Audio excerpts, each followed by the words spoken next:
എങ്ങനെയുണ്ട് ബേസിലിന്റെയും നസ്രിയുടെയും സൂക്ഷ്മദർശിനി ആദ്യ പ്രതികരണങ്ങൾ? പ്രതീക്ഷ കാത്തോ നസ്രിയുടെ സൂക്ഷ്മദർശിനി ആദ്യ പ്രതികരണങ്ങൾ പുറത്ത്.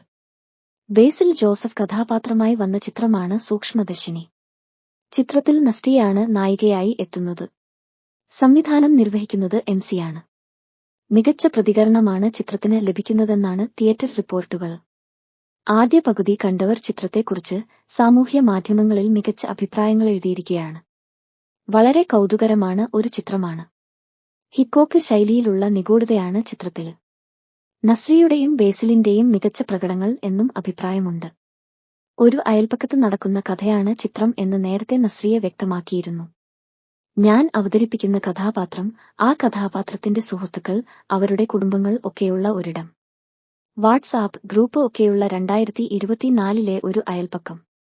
കേരളത്തിലെ അങ്ങനത്തെ ഒരു സ്ഥലത്തേക്ക് ബേസിലിന്റെ കഥാപാത്രവും അയാളുടെ കുടുംബവും വരുമ്പോൾ അവിടെയുണ്ടാവുന്ന മാറ്റങ്ങളുമൊക്കെയാണ് സിനിമ എന്നും നസ്രിയ സൂചിപ്പിച്ചു. സൂക്ഷ്മദർശിനിയിലൂടെ നസ്രിയുടെ മികച്ച ഒരു തിരിച്ചുവരവാണ് എന്ന് അഭിപ്രായങ്ങളുമുണ്ട്. ഒരു ഫാമിലി ത്രില്ലറാണ് സിനിമ എന്ന് വ്യക്തമാക്കുകയാണ് ബേസിൽ ജോസഫ്.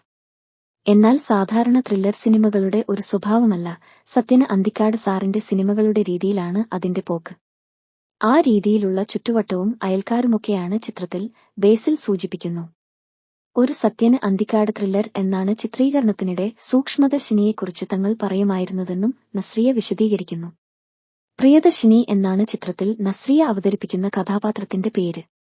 മാനുവൽ ആയി ബേസിലും എത്തുന്നു.